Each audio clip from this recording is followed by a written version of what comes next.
Bismillahirrahmanirrahim. Assalamualaikum warahmatullahi wabarakatuh dan salam sejahtera. Yang dihormati Puan Haji Rubaiyah binti Abu Nawas, KPPK Unit Bahasa.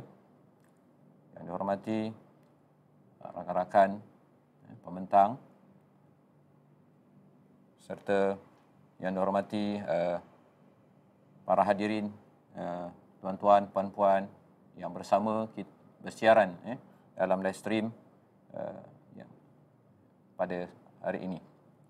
Baik, seterusnya giliran saya untuk memperjelaskan berkaitan tentang pelaksanaan pentaksiran bilik darjah ataupun PBD dalam bab yang ke-5. Ini sangat penting ya tuan-tuan. Pentaksiran bilik darjah merupakan satu perkara yang diutamakan untuk melihat keberhasilan murid di dalam bilik darjah.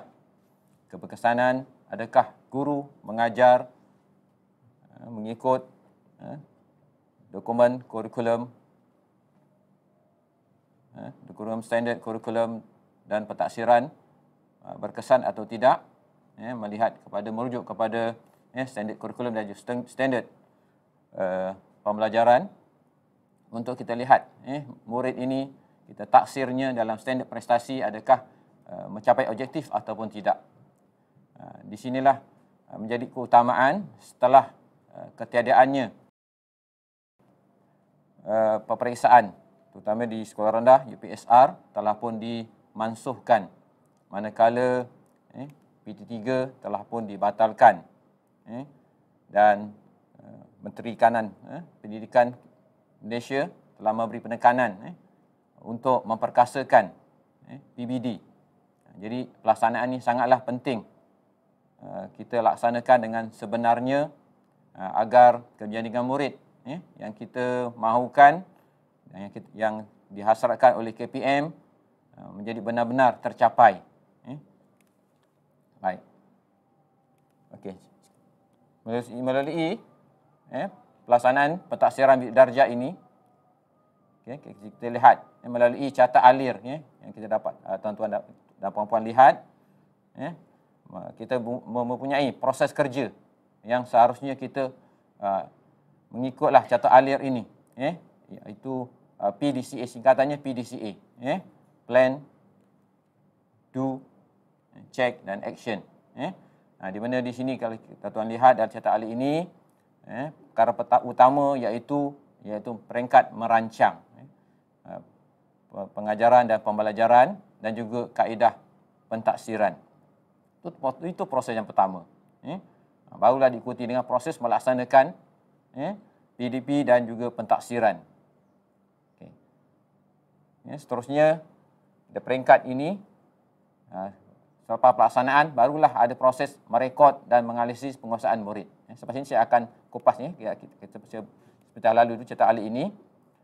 Kemudian seterusnya setelah merekod, cikgu dah dapat merekod, menganalisis penguasaan murid, jadi perlu menilai, perlu tak tingkatkan tahap penguasaan murid itu. Adakah cukup sekali untuk dinilai? Sebab pentaksiran bilik darjah ini adalah pentaksiran yang berterusan. Bukan sekali sahaja yang kita ajar, kita telah taksir dan kita kekalkan tahap penguasaan murid. Dia berterusan. Dia boleh berubah. Jadi kita lihatlah, guru perlu melihat sama ada tahap penguasaan murid itu boleh ditingkatkan atau tidak. Jika boleh ditingkatkan melalui pelaksanaan PDP yang lebih berkesan, taksiran bilik darjah lebih berkesan, jadi kita akan buat tindakan susulan, dan melalui proses tersebut, dan di akhir sekali barulah proses, sekiranya tidak ada masalah, baru proses melapor tahap penguasaan murid. Seperti dimaklumkan dari peringkat awal tadi, tahap penguasaan yang dinilai ini bukannya untuk semata-mata nak dilaporkan ke peringkat kementerian, peringkat Jabatan Pendidikan Negeri ataupun peringkat PBD. Sebenarnya tahap penguasaan murid ini merupakannya mencerminkan diri guru, guru-guru bagi sesuatu mata pelajaran. Jadi bagaimana guru taksir murid, bagaimana pencapaian murid, itulah realiti yang berlaku di dalam bilik darjah. Kita boleh lihat adakah guru mengajar dengan berkesan, adakah murid dapat belajar dengan berkualiti. Di sinilah pelaporan cikgu yang akan dapat ditentukan. Okey. Kita lihat di sini ya. Ini yang saya sebut tadi. Saya huraikan di sini, iaitu pentadsiran bilik darjah mestilah melalui satu kitaran yang lengkap, iaitu PDCA. Mula dengan peringkat perancangan. Peringkat perancangan ni sangat penting. Perancangan PDP. Sebab pentadsiran ni mesti setiap kali guru masuk ke bilik darjah mesti sudah ada perancangan. Bukannya masuk bilik darjah tanpa sebarang perancangan, cikgu hanya mengajar terus sahaja. Sebab tidak ada matlamat. Perancangan ni penting agar kita ada matlamat yang kita fokuskan dan kita tahu apa yang kita nak nilai. Mesti setiap kali mengajar mesti ada perkara yang kita hendak taksir. Bukan kita mengajar suka-suka. Bukan kita mengajar apa yang murid suka tanpa ada penilaian. Setiap kali masuk ke bilik darjah, perancangan yang kita rancangkan dalam RPH kita, rancangan pengajaran harian kita, mestilah dimasukkan pentadsiran. Apa yang kita nak taksirkan, kita tentukan. Jadi di sini perkara yang penting sekali, iaitu untuk menentukannya, mestilah guru mesti meneliti, memahami, iaitu kandungan setiap tajuk dalam DSKP, Dokumen Standard Kurikulum dan Pentadsiran. Kena lihatlah, kena rujuk standard kandungan dan juga standard pembelajaran. Untuk pentadsiran, kita lihat di bahagian belakang, untuk DSKP ada bahagian standard pentadsiran. Bagaimana yang dihasratkan untuk murid perlu capai dalam sesebuah mata pelajaran. Jadi di sini cikgu perlu memahamilah standard pembelajaran itu. Sekarang ini apabila PDPR, kita dah merujuk kepada DPK, Dokumen Penjajaran Kurikulum 2.0. Jadi cikgu perlu lihatlah di situ telah diasingkan dalam DSKP itu terkandung secara keseluruhan. Apabila berlakunya pandemik COVID ini, telah wujudnya dokumen penjajaran kurikulum, maka telah disusun semula keutamaan yang perlu cikgu selesaikan, mentaksir murid. Perlu dalam setahun tu murid perlu capai, iaitu kandungan asas. Kandungan asas yang telah diberi keutamaan yang perlu diselesaikan bagi setiap tahun atau tingkatan. Seterusnya, guru perlu dalam proses ini, guru perlu merancang, iaitu menentukan objektif pembelajaran yang lebih spesifik. Objektif pembelajaran yang ditentukan mestilah yang boleh diukur, yang boleh murid capai. Bukan objektif yang berbentuk umum. Itu kena pastikanlah. Kemudian seterusnya, setelah objektif pembelajaran ditentukan, pastikan objektif pembelajaran itu mesti juga kita kenal pasti kaedah yang bersesuaian untuk kita nak taksir dalam mata pelajaran, dalam pelajaran yang tertentu, dalam waktu kita nak mengajar itu. Jadi kaedah ini bergantunglah kepada objektif pembelajaran cikgu tu, sama dan juga instrumen yang kita nak akan gunakan, dalam bentuk kertas ujian ke, anekdot ke, lembaran kerja, bentuk soal selidik dan sebagainya. Ini semua berasaskanlah aktiviti yang cikgu-cikgu dah rancangkan. Kebanyakan cikgu lebih kreativiti. Cikgu memahami situasi murid. Cikgu yang lebih kenal murid itu dalam bilik darjah. Jadi cikgu boleh menentukan kaedah yang bersesuaian, yang boleh mengukur keupayaan murid dalam sesuatu tajuk yang kita nak pelajari. Baik. Sekiranya kita lihat kembali dalam SKPMG 2 ataupun Standard Kualiti Pendidikan Malaysia gelombang yang kedua, iaitu Standard 4 bahagian pembelajaran dan pembelajaraan. Kalau di sini cikgu lihat, ini merupakan kayu ukur kita lah. Bagaimana kita nak melihat PDP kita, sama ada yang kita hasratkan ini mencapai yang dihasratkan oleh Kementerian Pendidikan Malaysia ataupun tidak. Di sinilah kita boleh semak semula juga. Jadi di sinilah merupakan aspek penilaian yang perlu kita kaji.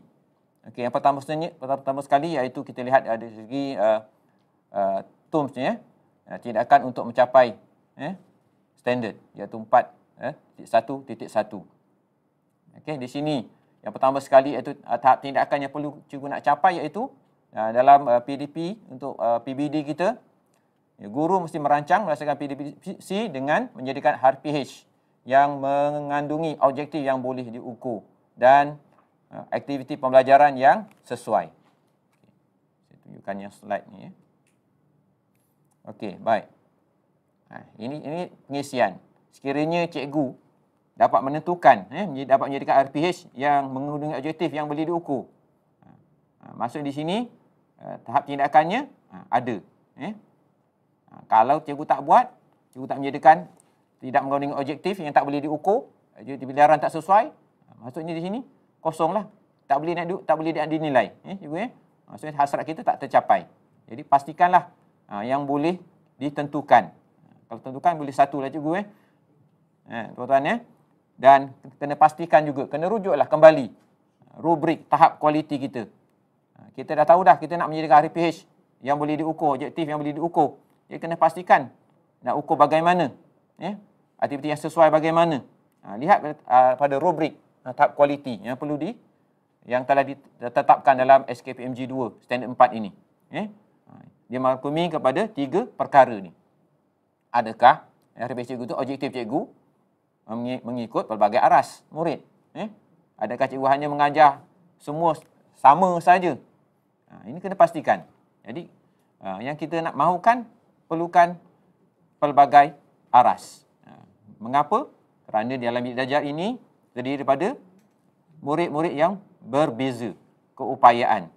Jadi cikgu yang setiap hari masuk ke bilik darjah, cikgu sendiri dapat mengenal pasti, dapat menilai murid itu, boleh dapat membezakan murid. Jadi sinilah cikgu kena tentukan. Bila cikgu dah tahu aras murid, kita tentukanlah dari segi objektif kita yang kita nak capai. Murid ini boleh capai peringkat mana? Murid yang sederhana sampai mana? Okey, dan seterusnya iaitu tentukan masa.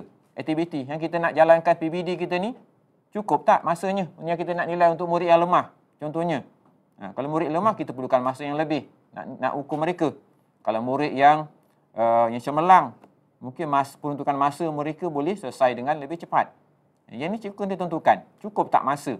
Kita beri peluang tak murid itu untuk memberikan respon dalam aktiviti kita agar kita dapat taksir dia. Seterusnya, tuan-tuan, kita lihat adakah yang kita nak, objektif kita nak capai tadi, adakah mengikut standard DSKP yang kita tetapkan tu, standard pembelajaran. Kadang-kadang guru objektifnya dinilai lain, tapi standard pembelajaran yang diambil lain. Jadi di sini tak bertepatan lah. Maksudnya penilaian cikgu tidak menepati kurikulum, tidak mematuhi arahan. Ini kena pastikan, iaitu terutamanya item lah, item pentaksiran yang cikgu nak bina tu. Pastikan item cikgu bina itu menjawab ataupun menyahut standard pembelajaran yang cikgu pilih untuk cikgu ajarkan. Jadi di situ barulah bersesuaian. Jadi barulah cikgu boleh letakkan capai 4 ini cikgu dapat 4. Kalau semuanya mencapai. Sekiranya tidak, 1. Tidak tindakan dilaksanakan dengan mengira mana-mana satu saja perkara. Ini pastikanlah cikgu, ketiga-tiga perkara ini kita kena ambil keutamaan. Yang seterusnya iaitu menentukan kaedah pentaksiran. Ini sangat penting. Iaitu pentaksiran apa yang kita nak tentukan cikgu. Pentaksiran kita ada kaedah pentaksiran bentuk pemerhatian. Pentaksiran bentuk lisan ataupun pentaksiran berbentuk penulisan. Jadi kita tentukanlah pentaksiran bagaimana kita nak laksanakan dalam satu hari itu. Kalau cikgu nak laksanakan cara berasingan, tiada masalah, boleh digunakan. Cikgu nak gabungkan antara pemerhatian dan juga lisan, pemerhatian dan juga penulisan, tak ada masalah. Boleh juga cikgu laksanakan. Yang penting perancangan cikgu mesti dimulakan dengan teratur. Dan pentaksiran ini perlulah berterusan, bukan yang kita rancang, yang kita nilai murid pada hari ini, itulah tahap penguasaan murid. yang akan kekal. Tidak. Kita akan berterusan, kita nilai murid. Mungkin murid ini boleh kita tambah baik tahap penguasaannya. Daripada kalau murid yang sederhana TP3 boleh naik kepada TP4. Yang TP5 kita boleh bantu mereka untuk capai untuk tahap penguasaan yang ke-6 yang cemerlang. Dan juga yang masa lagi belum lagi menguasai tahap pencapaian minimum, cikgu perlulah bantu mereka menghasilkan item pentaksiran yang sesuai dengan mereka dan mereka boleh capai kekurangan TP3. Ini yang penting. Ini kemahiran pembinaan item pentaksiran juga merupakan satu elemen yang sangat penting yang perlu cikgu kuasai. Ini sangat penting juga. Kalau kita tak kuasai item yang kita nak nilai tadi berdasarkan standard pembelajaran, maksudnya untuk kita nak dapatkan pencapaian minimum mungkin tidak akan tercapai. Mungkin cikgu akan lihat berfokus kepada murid yang sederhana dan cemerlang saja. Yang tercicir akan kekal tercicir. Jadi kita kena beri peluang kepada semua murid untuk ditaksir dengan baik dan juga mendapat tahap penguasaan yang baik juga. Okey. Seterusnya iaitu perancangan juga cikgu perlu menyediakan ABM lah. ABM. Tadi kalau kaedah pentaksiran juga perlu mengikut ketiga kriteria tadi cikgu. Kriteria iaitu bagi aras, masa cukup tak kaedah pentaksiran tadi, mematuhi kurikulum, dan juga begitu juga dengan ABM atau bahan batu mengajar. Sekarang ini waktu PDPR, pelbagai bahan medium pembelajaran yang cikgu boleh gunakan. Sekarang ni kita banyak gunakan teknologi. Bahan-bahan bentuk teknologi ni memang banyak yang menarik yang kita boleh gunakan untuk mentaksir murid. Yang penting cikgu perlu mempelajarilah kemahiran terbaharu. Jangan kita kekal dengan ilmu kita yang sedia ada sahaja. Kita perlu merokai, teroka ilmu-ilmu baharu yang kita lihat. Kalau kita lihat dalam YouTube banyak contoh-contoh model-model pengajaran dan pembelajaran yang boleh kita boleh ambil dan untuk mentaksir murid, khususnya untuk mentaksir. Kadang-kadang benda-benda yang cara elektronik, media, ataupun cara maya ini, murid-murid tu lebih tertarik. Banyak perkara yang lebih menarik kita boleh gunakanlah. Okey, seterusnya kita lihat di sini juga. Seterusnya iaitu do. Tadi kita rancang, jadi kita nak nak laksanakan. Bagaimana kita nak laksanakan PBD kita? Jadi di sini kita yang tadilah kita nyatakan tadi boleh gunakan 3 kaedah tadi juga iaitu secara lisan. Bagaimana lisan juga nak nyatakan? Lisan ni biasa interaksi lah. Interaksi dua hala. Antara guru dengan murid, murid dengan guru, murid dengan murid. Tapi kita sekarang bila menggunakan TS 25 at Melaka, kita gunakan kaedah berkolaboratif murid lah. Murid dengan murid. Kita banyakkan murid, biarkan murid yang berkomunikasi dengan rakan-rakan mereka, dengan rakan sebaya. Dan juga cara lisan juga murid juga boleh berkomunikasi dengan menggunakan bahan. Ini contohlah. Jadi bila interaksi berlaku ni boleh contohnya kita laksanakan secara bentuk soal jawab. Soal jawab sama ada murid bertanya dengan murid, kumpulan bertanya dengan kumpulan, guru bertanya. Tapi sepenting soalan-soalan yang kita nak tentukan untuk nak mentaksir ni pastikan soalan-soalan yang kita telah rancangkan, bukan soalan-soalan spontan.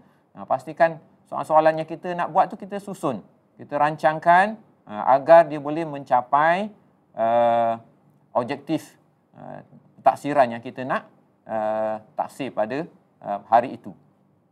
Okey. Seterusnya boleh juga interaksi ni dalam bentuk perbincangan, bahan bacaan kuat, bercerita dan sebagainya lah.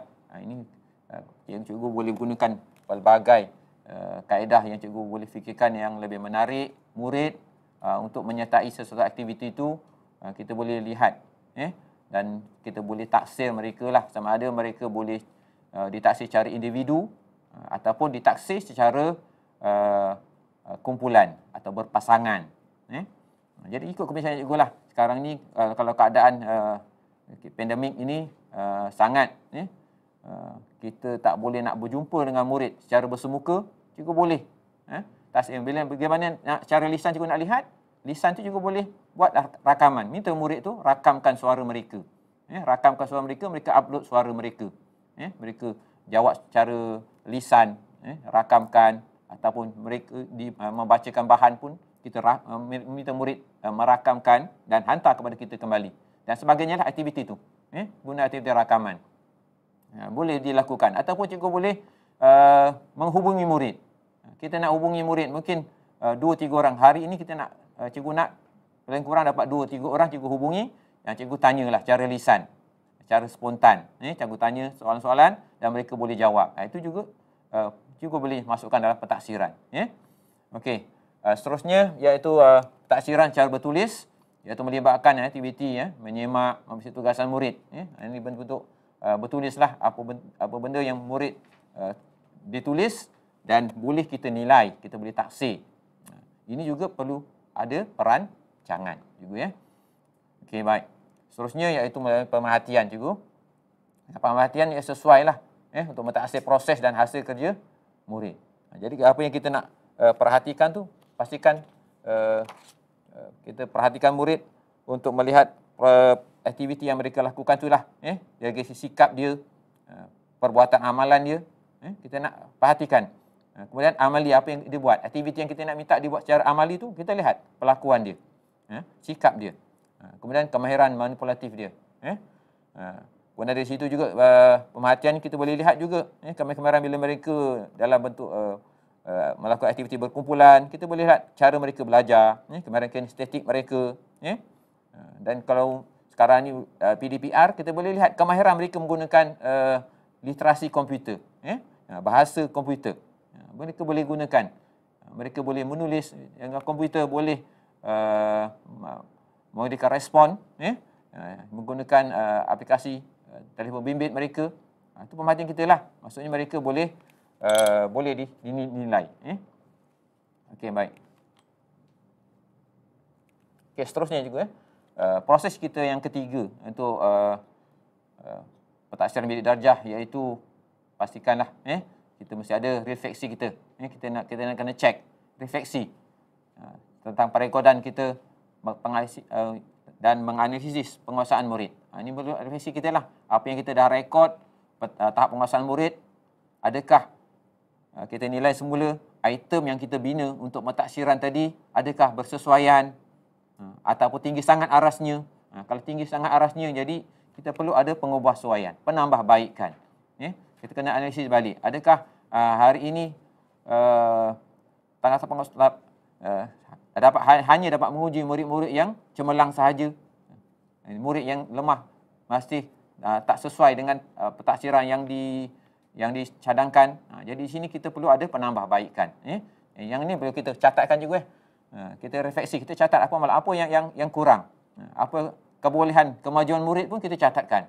Apa yang murid tu kita boleh tambah baik. Mungkin hari ini item yang kita gunakan tadi boleh, kalau kita ada tambah sedikit penambahbaikan, murid ini boleh naik ke TP yang lebih bagus. Jadi di situlah kita kena ada perekodan. Maklumat yang direkod, kita rekodkanlah dalam catatan kita, dalam RPH kita tu. Ada ruangan catatan, kita catatkanlah. Jangan kita catatkan cara ringkas saja. Semua murid mencapai objektif. Jadi bila mencapai objektif, kita tak nampak capai objektif dari segi mana. Ada tak kekuatan, kelemahan yang kita bina item tadi, kita tak nampak. Jadi kita jelaskan di situlah. Sekiranya ada murid yang perlukan pemulihan ataupun perlukan item yang lebih dipermudahkan, kita turunkan aras kita. Okey, sebab tu kita akan ada senarai semak lah. Tapi namun begitu, senarai semak ini terpulang pada cikgu lah. Sama ada cikgu boleh sediakan ataupun tidak. Sekarang ini cikgu boleh, tanpa menyediakan, cikgu boleh ingat bagaimana tahap penguasaan murid yang cikgu tak ajarkan tadi. Itu tak ada masalah, cikgu boleh buktikan. Yang penting cikgu perlu dibuktikan. Sekiranya tidak, cikgu kena buatlah cara semak yang mudah, cikgu mudah, tanpa menyusahkan kita, tanpa menyusahkan para guru. Yang penting bila cikgu ada senarai semak, ini juga membantu cikgu untuk memudahkan membuat penilaian pentaksiran itu secara berperingkat. Jadi kita nampaklah prosesnya. Sekiranya tidak, nanti kita tak nampak proses. Kita nampak terus kepada produk saja. Terus kepada TP5, TP4. Kita tak nampak proses. Bagaimana murid itu melalui proses, mungkin murid ini bermula dari TP2, dia pergi kepada TP tahap penguasaan ketiga, naik lagi ke TP penguasaan 4 dan seterusnya. Itu proseslah bila ada semak yang ni yang sangat digalakkanlah. Kemudian setiap perekodan yang cikgu telah taksir tadi, pastikan cikgu inilah kita kena analisis kembali. Adakah bila kita dah lihat mungkin cikgu boleh nilai analisis pada hari ini, sama ada hari ini adakah berapa orang murid yang boleh capai. Adakah TP ni hanya TP3 saja. Jadi kita nilai. Sekiranya 2 bulan pertama sesuatu subjek kita dah laksanakan, adakah murid ini masih kekal kepada TP3? Kita analisiskan. Mengapa murid ini masih lagi berada di TP3? Adakah kaedah kita, pengajaran kita masih tak sesuai? Ataupun item pentaksiran kita masih tak sesuai? Jadi di sini kita kena nilai kembali diri kita sendiri. Sekiranya ada kekuatan pentaksiran yang cikgu laksanakan, ini juga cikgu boleh kongsikan menjadi satu amalan baik kepada rakan-rakan guru yang lain. Kita jangan kedekut ilmu. Kita berkongsi. Kita perlu pastikan PLC di sekolah ni, pembelajaran komuniti ni perlu dijalankan secara berterusan. Jadi kita saling membantu rakan, berkongsi.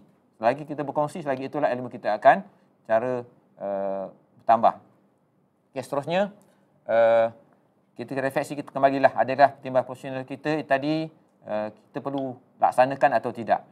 Pertimbangan profesional kita tadi, kita lihat murid tadi tahap penguasaannya masih lagi belum mencapai.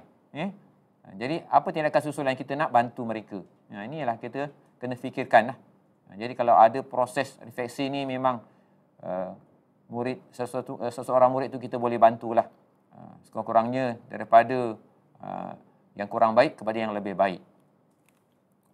Okay, seterusnya iaitu tahap yang keempat, proses yang keempat, iaitu tahap action, iaitu tindakan kita lah. Jadi kalau kita dah tahu tadi ada masalah dari mana tahap penguasaan tadi masih lagi murid tak mencapai tahap minimum, murid lagi mungkin item taksiran kita masih lagi kurang berkesan. Jadi tindakan kita apa, kita nak bantu. Jadi sinilah kita kena fikirkan kepada teknik kita, PDP kita. Bagaimana kita nak pelbagaikan kaedah. Ini PDPR ni cikgu perlu pastikanlah gunakan kreativiti masing-masing. Jangan gunakan satu cara sahaja dalam PDPR ini. Ketika di rumah kita hanya mentaksir secara modul sahaja. Sesekali cikgu kena taksirkanlah, sebab kita untuk mata pelajaran bahasa kita ada 4 kemahiran. Kita tak boleh uji murid hanya nilai dari segi menulis sahaja, membaca sahaja. Pastikan kemahiran mendengar dan bertutur juga perlu ditaksir. Dia mesti bergabung. Jadi bila kita nak buat pertimbangan profesional nanti, di akhir mesti ada merakumi keempat-empat kemahiran tadi. Sekiranya tak merakumi empat-empat kemahiran tadi, jadi kita tak bolehlah letak tahap penguasaan murid yang baik. Jadi kena pastikanlah kita kena ajar, kena beri peluang kepada murid lah taksir. Jadi itulah cara kaedah bagaimana nak mendengar bertutur ni, cikgu buat kaedah rakaman, rakaman video dan sebagainya. Sekarang ni pertandingan pun sekarang semua banyak pertandingan yang lebih kepada pertandingan rakaman dan video. Memang dah ada bertukar dah tak boleh nak bersemuka. Jadi murid hantar tu pun kita terimalah. Yang penting boleh menjadi sebagai evidence untuk tahap penguasaan murid. Jadi kenalah pelbagaikan bahan-bahan PDP kita yang menarik dan berkesan, dan penggunaan bahasa yang sesuai dengan murid. Jadi itu juga aras. Kalau murid kita ni murid yang kelas hujung, pastikan bahasa kita sesuai dengan mereka dan soalan-soalan yang kita berikan juga sesuai dengan aras mereka. Jangan kita samakan kelas cemerlang dengan kelas sederhana, kelas yang hujung. Jangan, pastikan pentaksiran kita sama sahaja. Pastikan aras pentaksiran juga mesti berbeza. Dan seterusnya di sini tindakan susulan kita kena ambil perhatian untuk ambil perhatian kepada murid dan bimbingan lah yang perlu bimbingan lebih. Sekiranya masih lagi taksiran yang kita laksanakan tadi masih lagi kurang berkesan, jadi kita perlukan kita dapatkan pasti murid yang perlu dibimbing, kita bimbing mereka lebih berfokus. Yang penting kita mesti beri peluang murid untuk meningkatkan pencapaian. Beri peluang. Kalau murid tu tak puas hati, cikgu saya hari ni tak puas hati cikgu, saya TP 4, saya nak TP 5. Jadi cikgu kena beri harapan kepada mereka. Bagaimana nak capai TP 5? Cikgu maklumkan kepada murid-murid ni. Jadi murid-murid ini bila tahu cara untuk mencapai tahap penguasaan, sudah pasti mereka akan cuba sedaya upaya. Yang penting cikgu kena maklumkan. Tahap penguasaan murid ni apa yang kita nak mengajar sesuatu setiap hari ini, kena pastikanlah murid tahu apa yang perlu mereka capai. Kriteria kejayaan apa yang mereka nak capai. Kalau mereka tahu apa yang mereka nak capai, dan ibu bapa di rumah pun tahu, anak aku hari ni nak capai yang ini. Dia pun dah boleh capai. Dah boleh buat apa yang cikgu buat ni. Sudah pasti mungkin dia dah boleh dapat tahap penguasaan yang baik. TP3, TP4 dan sebagainya. Apabila ada kefahaman begini, ini lebih memudahkan proses pembelajaran murid dan juga kefahaman ibu bapa dan juga masyarakat. Tak adalah masyarakat nanti sering menduduh guru-guru berikan latihan yang membutuh tuli. Tak ada fokus. Jadi mereka tahu, hari ini memang betul anak saya kalau belajar yang ini dia akan dapat ini. Buat latihan ini akan dapat ini. Kalau boleh bercerita, bercakap, mungkin tak baik lagi, dan sebagainya. Inilah juga proses dia, PDCA, plan, do, check dan action. Ini sangat pentinglah. Kita pun kena sentiasa kena lihat perkara ini. Ini antara contohlah pelaksanaan PBD melalui aktiviti pembelajaran. Mestilah kita nak buat pentaksiran ni, mestilah kita wujudkan sesuatu pembelajaran yang menyeronokkan. Sekiranya pembelajaran itu sendiri tidak menyeronokkan, bagaimana murid nak aktif dalam aktiviti kita. Ini kena pastikanlah PDP yang murid boleh terlibat secara aktif. Bila murid terlibat secara aktif, memang secara automatiknya cikgu boleh taksir murid. Cikgu akan nampak karakter murid tu. Karakter murid yang pendiam, karakter murid yang cergas, yang cerdas, yang lebih ke hadapan. Jadi sinilah cikgu boleh dapat taksir, dapat membezakan taksir. Bagaimana aras murid. Murid yang ini banyak bercakap, yang ini arahnya lebih tinggi. Murid ini sederhana bercakap, arah yang rendah sedikit. Dan seterusnya. Kemudian bersesuaianlah dengan perkembangan dan usia murid. Inilah pelaksanaan kita mesti sesuai dengan aras. Jangan biasa kita mengajar aras murid dia di tingkatan 4, tingkatan 5, bila kita mengajar tingkatan 1, arasnya masih tinggi. Jadi kita sesuaikanlah murid ini. Okey.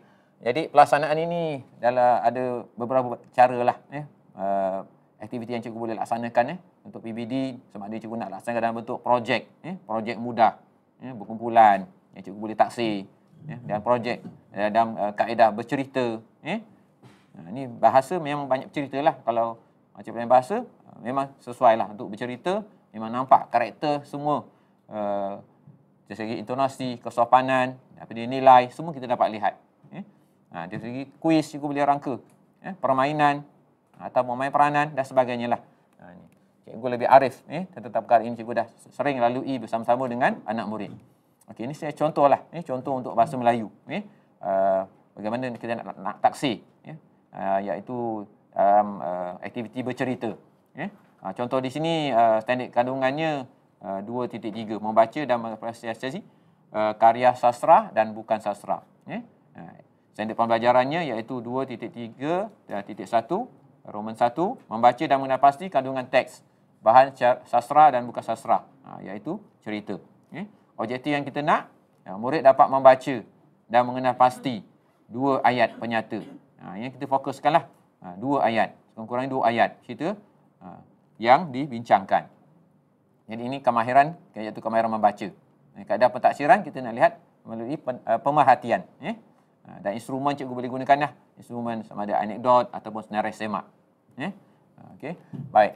Apa yang cikgu nak rangkakan di sini laksana? Murid membaca petikan, cerita dan mencatatkan maklumat penting dalam pertubuh cara berkumpulan. Itu murid laksanakanlah aktiviti tadi untuk nak mencapai objektif kita tadi. Dia baca dan kemudian catat maklumat. Kemudian seterusnya, murid bercerita tentang haiwan, peliharaan dan bersoal jawab. Murid bercerita. Seterusnya, murid mengenal pasti ayat penyata yang terdapat dalam cerita, mencatat dan membacakannya kepada kelas. Ini apa yang dilaksanakanlah aktiviti yang cikgu dah rancangkan. Seterusnya, kita kena lihat kembali. Kita dah rancang, kita dah laksana, kemudian kita cek. Kita buat refleksi. Guru mencatatkan jumlah murid yang membaca dengan sebutan intonasi yang betul. Bila kita taksir, kita lihatlah adakah murid tadi dapat mencapai objektif yang kita kehendaki. Guru membuat catatan jumlah murid yang dapat mengenal pasti 2 ayat cerita berdasarkan ayat penyata berdasarkan cerita. Mungkin ini murid yang lebih baik. Kita lihat lagi, adakah murid lagi. Seterusnya, tindakan kita. Kemudian bila kita dapat refleksi, tindakan kita apa kita nak buat? Mempamerkan hasil kerja murid lah. Murid yang baik kita bagi perhargaan. Sekiranya masih lagi ada kekurangan, ada penambahbaikan, kita boleh buat perbincangan lah PLC dengan rakan. Bagaimana nak bantu nak capai objektif kita ini. Mungkin ada item-item, perpindahan item, soalan yang kita nak gunakan atau pemerhatian yang kita gunakan tadi tidak bersesuaian, kita boleh bincangkan, bahaskan dengan rakan-rakan mata pelajaran. Kemudian kita bolehlah tindakan kita rancang strategi PDPC yang akan datang berdasarkan penguasaan murid. Kita lihatlah sekiranya tahap penguasaan murid tadi pada hari ini masih lagi kebanyakan majoriti keseluruhannya adalah TP3. Jadi apa akan datang penambahbaikan kita yang akan kita laksanakan seterusnya. Inilah kita gunakan kitaran PDCA. Seterusnya kita lihatlah bila adanya pentaksiran bilik darjah, ini mestilah elemen yang sangat penting iaitu penjaminan kualiti perlu ada agar pentaksiran yang bilik darjah yang dilaksanakan peringkat sekolah itu autentik, yang boleh dipercayai, dan boleh sebenarnya memanglah tahap penguasaan yang sebenarnya kepada murid itu. Jadi kena pastikanlah PBD yang kita taksir ini PBD yang sebenar, dan PBD yang sebenar ini mencerminkan bukan saja diri murid, dia mencerminkan diri guru yang mengajar. Adakah guru tadi berjaya dapat menyelesaikan masalah murid ataupun guru yang gagal. Jadi kena lihatlah. Jadi kita kena lihat, refleksi kembali. Adakah kita PDP kita, pengajar-pengajar kita berkualiti dan murid belajar juga berkualiti. Jadi aspek yang pertama iaitu penyampaian kualiti iaitu merupakan satu piawai untuk menentukan kualiti lah PBD kita yang mengikut garis panduan yang ditetapkan. Kualiti adalah menjadi keutamaan dalam semua aspek dan peringkat pentaksiran. Itu pentinglah kualiti PDP kita, kualiti instrumen. Instrumen pentaksiran tu juga berkualiti yang boleh mengukur murid dan akhirnya dapat tahap penguasaan murid juga yang berkualiti, yang sebenar. Pentaksiran yang berkualiti akan memastikan maklumat yang tepat dan menunjukkan perkembangan pembelajaran dan tahap penguasaan murid. Inilah kita nak yang sebenar. Maklumat yang tepat boleh membantu guru dan juga murid melakukan perubahan yang sewajarnya bagi tujuan meningkatkan pengajaran dan pembelajaran. Ini kita nampak proses murid, perkembangan murid belajar. Menggunakan keberkesanan, instrumen-instrumen yang kita gunakan untuk mentaksir murid. Penjaminan kualiti PBD di sekolah diketuai oleh PGB lah, pengetua ataupun guru besar, untuk memastikan kualiti kelancaran pelaksanaan pentaksiran dalam bilik darjah. Mestilah penerajunya yang utama, ketuanya, pengetua ataupun guru besar. Dan jawatankuasanya bolehlah terdiri dari mana-mana, barisan pentadbiran,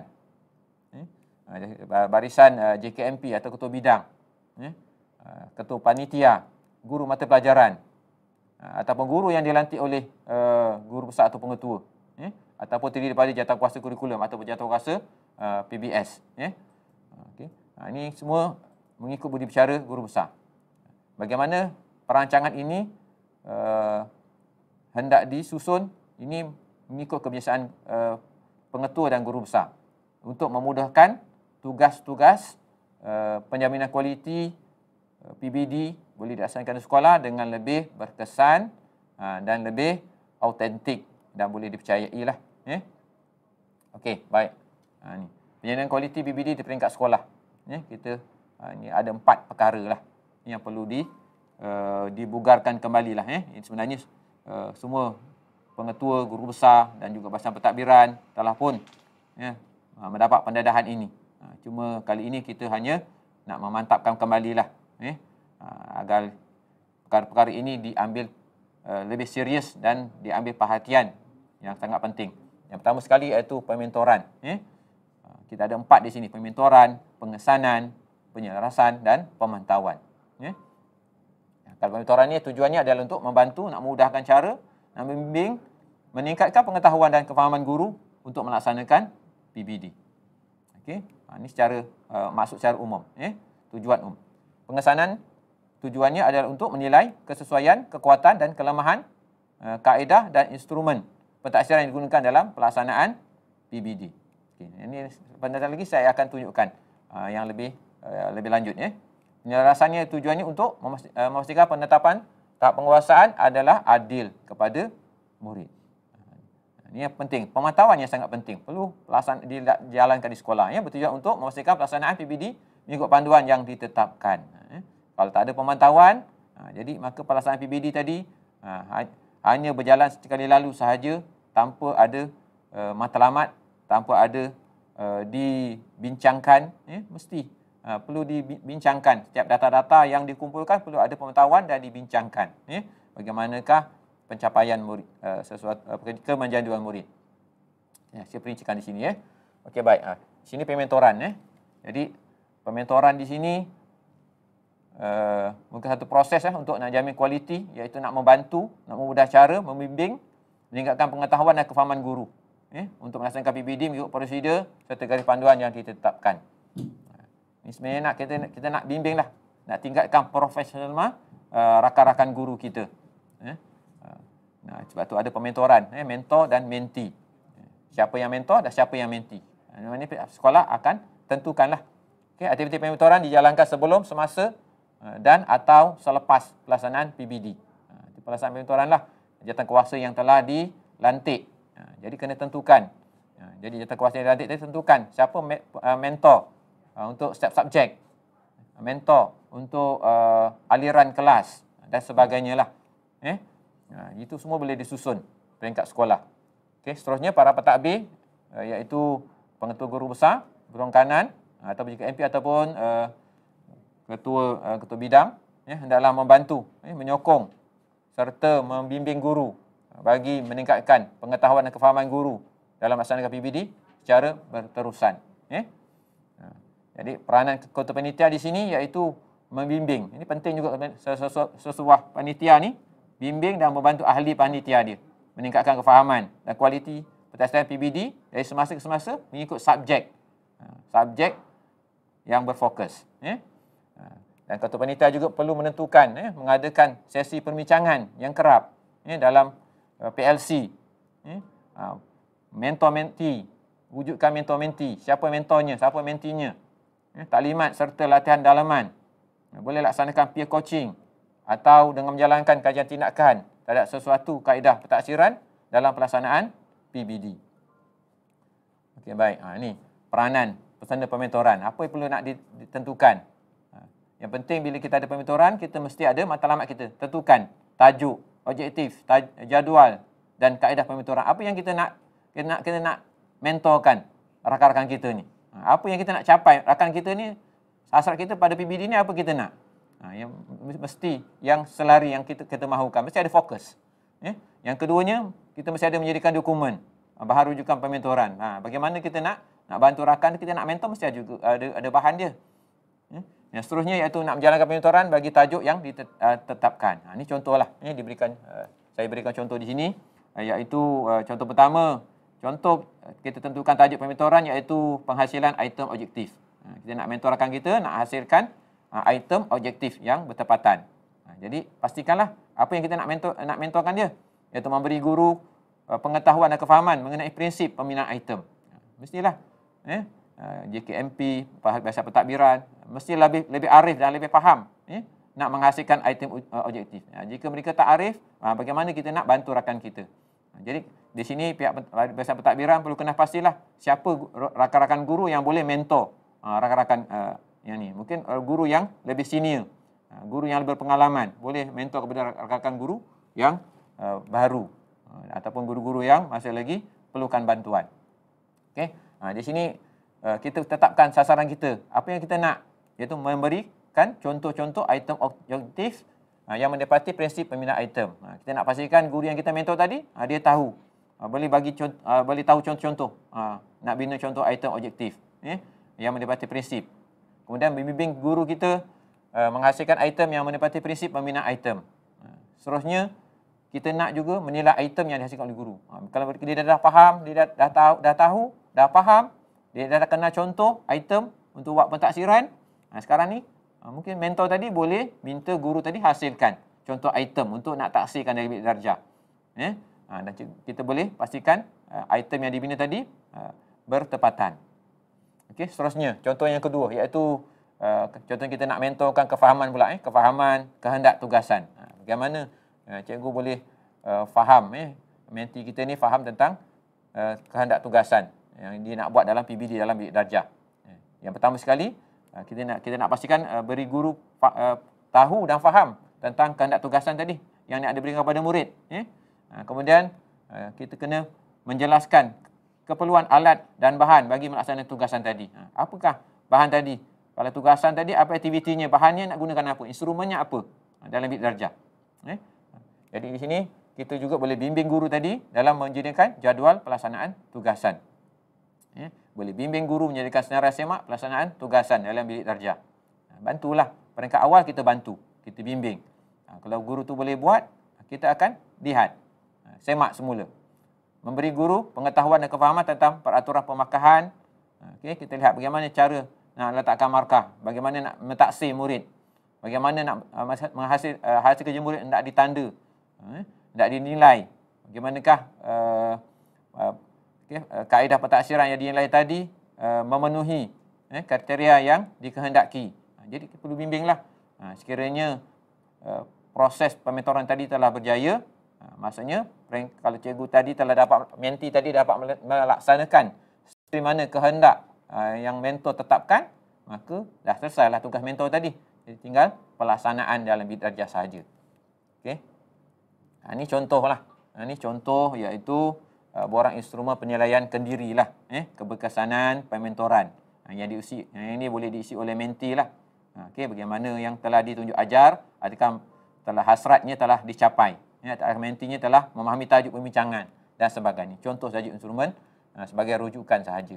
Yang ini bukan satu kewajipan, tapi boleh sebagai satu cadangan dan boleh diubah sesuai bagaimana apa hasrat yang nak dicapai antara mentor dan menti. Pengesanan.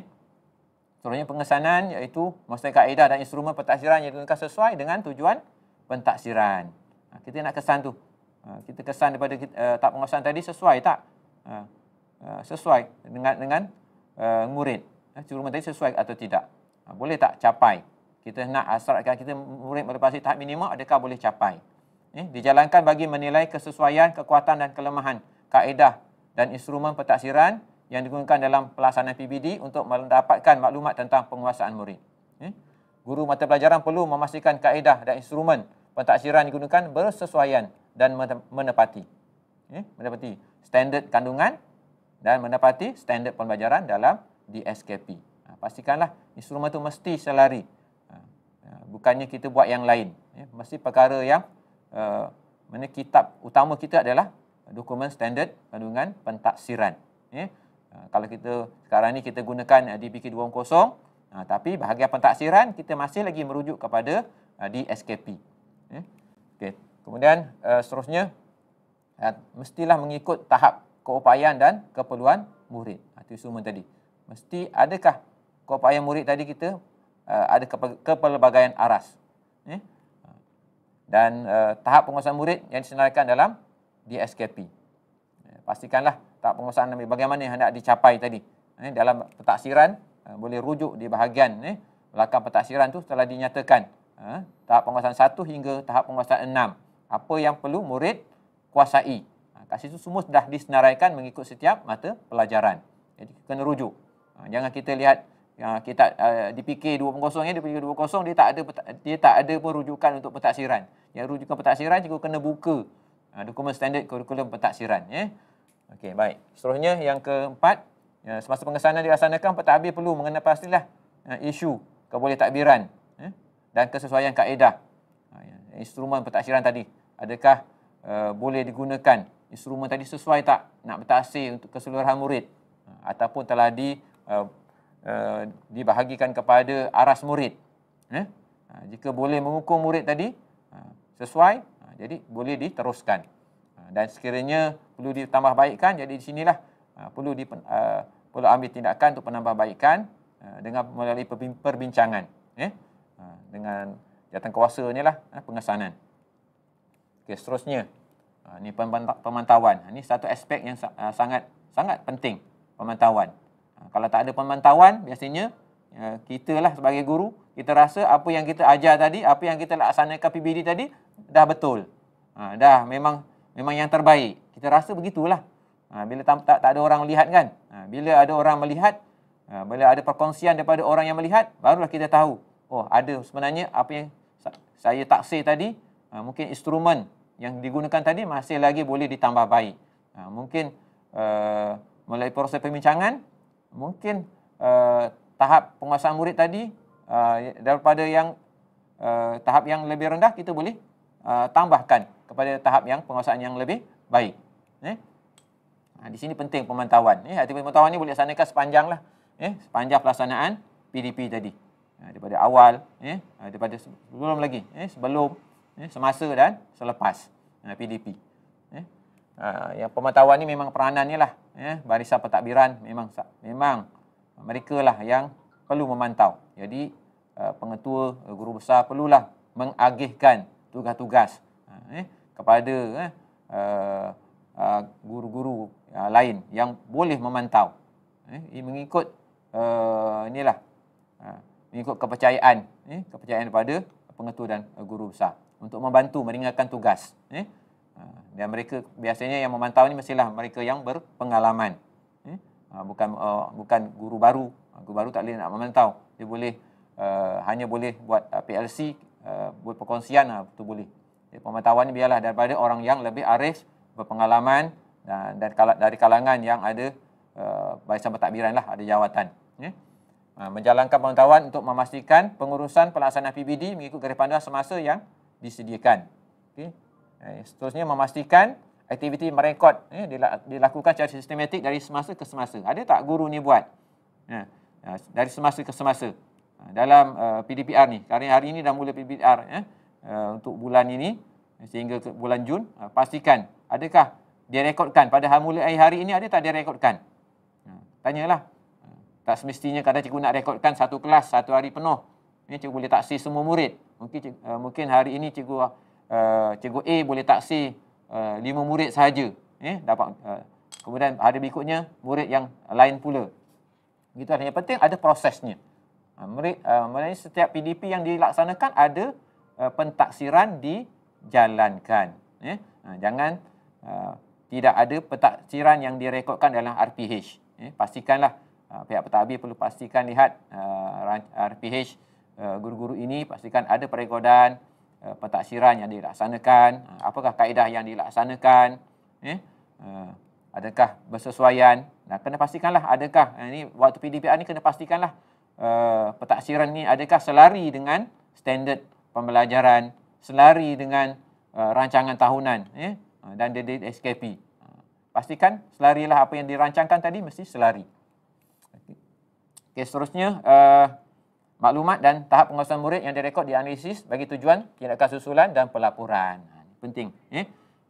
Kita nak analisis ni bukan nak tunggu. Tak tunggu seminggu, tunggu 2 minggu. Hari ini kita taksir, hari ini juga guru boleh terus analisis. Analisis peringkat awal. Kemudian nanti mungkin kita akan ke bawah dalam minggu yang pertama. analisis tu yang seterusnya. Jadi PBD ni adalah kita lihat untuk yang berterusan, bukan sekali lihat sahaja. Dan mungkin dalam tempoh sekarang ni sudah masuk ke bulan Mei 5. Jadi sekarang ni kita kena analisis lah. Sebelum mulanya PDPR ni, adakah tahap penguasaan murid ini sudah meningkat? Sekarang ni nak masuk PDPR. Nanti bimbang bila masuk PDPR, tahap penguasaan murid bukan lagi meningkat, lagi menurun. Kena pastikanlah cikgu kena analisis kembali. Dan minggu pertama cikgu mengajar ini, pastikan ada proses peningkatan tahap penguasaan murid. Dan kita kemudian nanti baru berlakunya pelaporan. Mungkin biasanya pelaporan 2 kali setahun, sekurang-kurangnya, untuk dimaklumkan kepada murid, ibu bapa ataupun guru. Ini sangat penting. Kalau sebaik-baiknya, kalau cikgu dah maklumkan pada murid pun sangat pentinglah. Hari ini awak dapat TP berapa? Sekurangnya besok awak nak dapat TP berapa? Kalau cikgu boleh bertanya sampai peringkat begitu, dan murid juga boleh bersedia untuk menyahut cabaran cikgu untuk mencapai tahap penguasaan yang baik, itu pun satu galakan. Satu galakan, satu motivasi kepada murid. Dan juga pelaporan ini sangat penting. Yang kita laporkan ini agar ibu bapa faham situasi kita dalam PDPR ni, bagaimanakah pencapaian anak-anak mereka. Memang ibu bapa sekarang ni memang tertanya-tanya, adakah berkesan mereka, anak mereka belajar? Adakah latihan cikgu berikan cukup untuk ditaksir di rumah? Kena pastikan. Jadi kita sebagai guru, kita kena pastikanlah murid yang kita taksir tadi diberi peluang. Adalah kita beri peluang setiap kali pentaksiran mereka mengambil bahagian. Jangan langsung ketika PDPR ini murid ini tidak mengambil bahagian. Kita hanya rekod tidak hadir. Minta tolong dah cikgu-cikgu. Jangan kita ambil tindakan mudah. Bila pelaporan kita tulis saja tidak hadir. Murid ini alasan PDPR tidak hadir. Mana-mana rekod PBD dia, murid ini kerap tidak hadir. Murid ini hanya hadir 1 atau 2 hari. Seminggu sekali saja hadir. Saya tak dapat taksir. Itu bukan jawapan yang boleh kita gunakanlah. Sebagai seorang guru, kita perlu bijak untuk mendapatkan pelaporan daripada murid. Kita betul taksirlah murid tu. Bagaimana kita nak cungkil proses pentaksiran tu mesti berlaku. Walaupun sekali kita jumpa murid tu, kita mesti berlaku, mesti ada. Jangan cikgu bagi alasan tidak dapat ditaksir langsung. Kena cubalah, kena usahakan. Kita sebagai guru, kita kena usahakanlah sebaiknya agar tidak ada murid yang terlepas pandang, yang tidak ditaksir langsung dalam sepanjang tahun. Kurang-kurangnya mesti adalah penilaian. Okay, baik. Seterusnya pemantauan pelaksanaan PBD. Ini proses pemantauan iaitu memantau pentaksiran yang dilakukan semasa pengajaran dan pembelajaran, mengenai pasti instrumen pentaksiran yang digunakan oleh guru. Kena pastikanlah bila mantau tu, pastikan instrumen guru tu menepati dokumen kurikulum sesuai dengan konstrak yang nak diukur, sesuai dengan tahap penguasaan murid dan boleh ditadbir urus. Seterusnya pemantauan juga kita kena pastikan sama ada skor yang guru beri tadi, adakah menggunakan instrumen apa, hasil kerja dia, respon murid, adakah hasil kerja yang sebenar, ataupun respon yang betul. Kemudian adakah menepati keupayaan sebenar murid, dan adakah skor tadi kita boleh percayai. Kita lihat skornya satu kelas semuanya sama saja, 3 saja, 2 saja. Adakah kita boleh terima? Kita lihat adakah murid ini nampak sama semua. Kena pastikanlah, sahkan. Kalau nampak sama je skor cikgu letak 3, 3, 3, 3, 3, 4, 3 dengan 4 aja banyak. Jadi betulkah sah? Adakah tidak ada murid yang masih lagi tidak mencapai tahap minimum? Okey, jangan cikgu sembunyikan. Kita bimbang ada cikgu sembunyikan. Murid yang masih lagi tidak menguasai tahap minimum, cikgu lepaskan. Sebab sekolah dah letakkan syarat, sekurang-kurangnya murid mencapai tahap minimum TP3. Letaklah TP3. Tapi sebenarnya ada lagi murid yang masih TP2. Jadi walaupun kita hasrat, memang kita hasrat KPM, hasrat Jabatan Pendidikan, PPD dan sekolah menghendaki tahap minimum murid sekurang-kurangnya TP3, tapi tidaklah sekiranya murid itu memang benar-benar tak boleh capai, jangan letak TP3, letaklah yang sepatutnya. Kalau murid itu boleh capai lebih baik, letaklah lebih baik. Itu letak yang sebenarnya. Jadi adil lah bagi semua murid. Nanti murid yang tak datang pun kita letak TP 2. Yang datang pun TP 2. Sama je. Nanti kan ibu bapa beri komen. Anak dia tak datang, anak kau pun sama saja tak dapat TP 2. Adik apa anak kau belajar ni dapat TP 2 je. Anak aku tak belajar, dapat tidur memang patut pun katanya. Jadi begitulah. Jadi kita kena adil lah, kena pastikan. Kena pastikan bersesuaian. Tahap penguasaan yang kita berikan tu bersesuaian dan bertepatan dengan prestasi dan juga pelibatan aktif mereka dalam setiap aktiviti yang kita jalankanlah semasa PDP kita. Okey, kemudian memberi maklum balas dengan pemantauan kepada guru bagi tujuan penambahbaikan pengajaran, pembelajaran dan pentaksiran. Ini kita bila kita pantau ni, jangan kita rekod saja secara bertulis. Kalau boleh kita berjumpalah dengan guru, berbincang secara profesional untuk penambahbaikan. Sekiranya ada yang kurang, kita tambah baik. Sekiranya ada yang lebih baik, mungkin di sini boleh dijadikan sebagai satu perkongsian amalan baik kepada rakan-rakan guru yang lain. Seterusnya iaitu menyediakan laporan pemantauan. Mesti ada perekodan. Setiap pemantauan ni mesti ada pelaporan kita ada rekodkan. Kalau nanti ditanya ada tak proses pemantauan dilaksanakan, ada. Mana buktinya pemantauan? Tak ada. Jadi sekurang-kurangnya adalah catatan. Ikut kebijaksanaan lah bagaimana nak buat catatan. Okey, pemantauan skor PBD. Iaitu kita nak memantau kesahan dan kebolehpercayaan skor. Pastikan skor murid selaras dengan RPH, selaras dengan RPT. Mendapati tahap penguasaan murid dan konsisten bagi semua mata pelajaran. Itu sekolah masih konsisten. Jangan berbeza pula. Ada jurang antara satu pelajar. Padahal murid ini bijak tapi dia ada jurang. Jadi kita kena di situ kena lihatlah kembali di mana kelemahan, di mana masalah. Jadi di sinilah pemantauan yang penting untuk memastikan keseimbangan bagi tahap penguasaan tadi yang kita letakkan kepada kemenjadian murid. Dan kita dapatkan maklum balas daripada pelaksana. Inilah guru lah. Jadi pemantauan tanya guru tadi, apa maklum balas? Bagaimana puas hati tak pemantauan tadi? Perlu tak ditambah baik? Jadi kena perbincangan lah profesional perlu dijalankan juga. Okey, penyelarasan memastikan penetapan tahap penguasaan adalah adil kepada murid. Pastikan aktiviti penyelarasan boleh dilakukan melalui perbincangan bersama-sama para pentadbir. Calon pentadbir, ahli panitia atau guru mata pelajaran pun boleh kita bincang bersama. Tapi perlulah merujuk kepada standard prestasi dalam DSKP. Kena lihatlah kembali apa kehendak standard prestasi tadi. Ada disenaraikan TP1 hingga TP6. Kena rujuk kembali untuk membuat penyelarasan dan juga membuat keputusan untuk proportion judgement. Okey, pertimbangan proporsional. Okey, penyelarasan PBD meliputi perkara berikut. Kefahaman dan pengetahuan guru tentang standard prestasi dalam menentukan tahap penguasaan murid. Ni kita tentukanlah adakah kita nak sama, pastikan setiap guru dapat memberikan standard prestasi yang sesuai dan selari, tidak ada jurang gini. Penentuan tahap penguasaan murid dilaksanakan secara adil, kesahan dan kepercayaan mengikut kepercayaan sebenar murid berdasarkan standard prestasi yang dinyatakan dalam DSKP.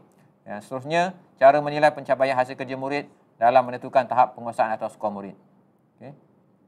Okey, ini tanggungjawab pihak sekolah dalam PBD. Ini penting sekali, iaitu tanggungjawab pengetua, guru besar ataupun pelongkanan pentadbiran lah. Ini antaranya memahami konsep, kepentingan dan pelaksanaan PBD, membimbing guru dalam pelaksanaan. Ini antara tugas lah. Saya tak perlu nak bacakan semua. Jadi peranan-peranan ini antara perlu yang diambil perhatian lah. Yang penting sekali, yang akhir itulah mengeluarkan arahan membuat intervensi bagi tingkat susulan ke atas murid. Ini sangat penting sekali. Yang akhir itu intervensi. Mesti ada intervensi. Bukan PBD ni tidak ada intervensi. Bukan intervensi kita buat hanya untuk peperiksaan. Ada peperiksaan, adalah intervensi. PBD tidak ada intervensi. Jadi PBD ni juga ada intervensi. Kena lihat, kena analisis. Mengapa TP 3 banyak sekali? Mengapa TP 2 masih juga ada? Jadi intervensi ni bagaimana peningkatan sebagai tingkat susulan lah untuk meningkatkan murid ataupun dalam kelas ataupun dalam aliran ataupun cara keseluruhan. Okey. Seterusnya iaitu tanggungjawab JKMP, ketua bidang dan juga ketua panitia. Ini antaranya lah. Begitu juga dalam peringkat ini juga sama, lebih kurang sama seperti tanggungjawab yang pertama tadi. Dan juga peranan ini perlu ada di peringkat JKMP, ketua bidang ataupun ketua panitia. Yang penting yang ke-6 tu, mengaturkan PLC. Kiranya ada masalah, semua kita kena buat satu penambahbaikan melalui PLC, kaedah untuk meningkatkan kualiti PBD guru melalui pembincangan, peer coaching dan sebagainya. Dan juga perlu ada tindakan susulan lah, intervensi ni. Okey, seterusnya, yang ni paling utamalah, ni semua guru memikul tanggungjawab untuk PBD. Semua guru mata pelajaran perlu mentaksir murid. Ini adalah memahami konsep. Kita sebagai seorang guru mata pelajaran mesti faham konsep pelaksanaan dan kepentingan PBD. Kalau tak faham, kita perlu ada mentor kita. Sebab tu jatuh kuasa mentor tadi. Ada orang perlu bimbing kita melaksanakan PBD, cara dirancang dan mematuhi dokumen kurikulum. Itu laksanakan. Inilah siapa kalau yang dah mahir, dia boleh mentor kepada, boleh menti kepada yang belum mahir. Kita sama-sama di sekolah, kita kena saling bekerja sama, bukan bekerja bersendirian. Menghadiri sesi PLC dengan rakan guru untuk dapat input dan perkongsian profesional tentang PDP. Kerana lihatlah, kalau kita di sekolah ada banyak aliran kelas, aliran mata pelajaran, dalam kelas ada banyak aliran kelas. Kena lihat, mungkin instrumen kelas A dengan instrumen kelas B, mungkin ada boleh dikongsikan, yang instrumennya sangat boleh mencapai tak penguasaan yang baik, boleh kongsi dengan rakan kelas lain, mungkin dengan tambah baik, mungkin boleh bantu rakan-rakan kita yang lain. Okey, merekod dan membuat catatan PBD. Ini memang hakiki kita lah sebagai guru, merekod. Ini bukan jangan kata tugas lain, bukan menambah tugas, menambah beban. Ini adalah tugas hakiki yang wajib, yang memang peranan cikgu lah, mesti ada. Sekurang-kurangnya setiap kelas tu adalah direkodkan tahap penguasaan mereka. Membuat pentaksiran secara adil sama kepada semua murid. Pastikan setiap kemahiran tu kita ajar berulang-ulang kali. Bukannya kita ajar sekali, kita taksir dan kita ambil markah akhir. Banyak kali kita cuba, kita lihat perkembangan mereka, ada proses perkembangan kemajuan dia murid. Menggunakan pelbagai kaedah pentaksiran agar sesuai dengan aras keupayaan murid. Maklum kepada murid aspek yang hendak ditaksir. Ini paling utama, pentinglah ni. Kita tahu, murid tahu apa yang nak ditaksir, dan apa yang hendak dicapai. Jadi mereka pun akan sentiasa bersedia. Memaklumkan kepada murid tahap penguasaan yang diperoleh dan beri peluang kepada murid yang ingin ditaksir semula. Ni kalau dah ada tahap penguasaan juga, boleh kita maklumkan kepada murid sebagai satu dorongan dan rangsangan untuk kepada perkara yang lebih baik. Kemudian membuat penilaian kendiri bagi menambah baik pengajaran dan pentaksiran. Okey, itu sajalah daripada saya berkaitan tentang pelaksanaan PBD. Ini proses, satu proses yang sangat penting dalam pelaksanaan. Bagaimana kita nak memastikan PBD kita PBD yang berkualiti, dan juga tahap penguasaan murid juga yang berkualiti, yang sebenar. Dan akhirnya keputusan PBD yang diterima oleh murid tadi adalah keputusan yang sebenarnya, yang boleh dipercayai dan difahami oleh murid, seluruhnya boleh difahami oleh ibu bapa. Okey, kita sama-samalah untuk meningkatkan dari segi kualiti taksiran bilik darjah kita. Walaupun perkara ini perkara yang diulang-ulang, namun kita perlulah ambil perkara yang serius, kerana sekarang inilah perkara utama setelah peperiksaan UPSR dan juga peperiksaan PT3 sudah pun sudah dikecualikan, sudah tak ada lagi. Keutamaan kita memang fokus kepada PBD kita. Jadi inilah kerja hakiki kita, pentaksiran bilik darjah PDP kita mesti diiringi dengan pentaksiran. Jangan PDP kita tidak diiringi dengan pentaksiran.